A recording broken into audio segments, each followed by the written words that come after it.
mas-uuliyiin iyo waxgaradka ku dhaqan magaalada Baydhabo ayaa saakay hambali iyo bogaadin u diray mudane Cabdiqaadir Shariif Sheekuna Maye oo dhawaan ay xukuumadda u magacaawday wasiir dawlaha wasaaradda ganacsiga iyo warshadaha waxayna muujiyeen in tallaabadaasi ay ahayd mid dhiirigelin ah. Haddaba waa kan Maxamed Macalin Aadan oo loo yaqaano Madmuran kana mid ahaa xildhibaanadii hore ee Koonfur Galbeed oo arrinkaasi ka hadlaya. Main siyaasadda Koonfur Galbeed ka lahayo lan oo madaxdii hadda Koonfur Galbeed hogaamiyaasiyo dawlad bedeli lanka deersi u sii haay in banaanka la dhaka oo siyaasadda banaanka istaaga wal kale qurba wiyan ilhayti horta dawladda dhexmaan kambaliyeen si xafiiska ra'iisul wasaaraha iyo madaxweynaha magacaabista u soo magacaabeen oo bortokolka u siiyeen aan ka mahadsiin taas may waaha jazakallahu khayr ilana aan kambaliyeen magacaabista u soo magacaabay tan kale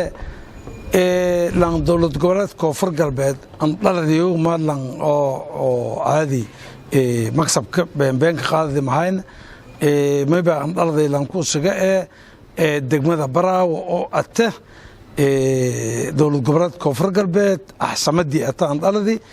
may aan kambaliyeen inay u saxdana shaqadii iyo maamulkii iyo nidaamkii u suwadi meeliska sii wada doono. Wuxuu sidoo kale uu soo hadal qaaday isla markaana uu beentay hadallo been abuur ah oo baraha bulshada la isla dhex qaadayay ee ku aadanaa in Cabdiqaadir Shariif Sheekuna Maye oo xabsi guri uu ku ahaa magaalada Baydhabo muddo isbuuci hadda dhaafnay oo bilmaanta toddobaad may warbixin website baagan qorayna inii Baydhabo كرني حبس جوري كأي بابا ولا ميرو لكرياي هرت ما إنكم بليانة مرك إنكر إني وركاس بين إن هرت بالشيغاني ما إنكم بليانة وزير الدولة وزارة الجناعسية أو أسلم مجابي هرت إذا إنكم بليانة marka laga soo tago Madmuran waxa sidoo kale hambali iyo bogaadin u diray Cabdiqaadir Shariif Sheekuna Maye wasiir dawlaha wasaaradda ganacsiga iyo warshadaha xukuumadda federaalka Soomaaliya Maxamed Nuur oo kamid ah waxgaradka magaalada Baydhabo wuxuuna dardaaran kooban u jeediyay dadka sida qaldan u isticmaala baraha bulshada dadka baraha bulshada normal in isticmaalo iyo dadka ka barbagaana oo been ka sheegan may balena ku foojignaadeen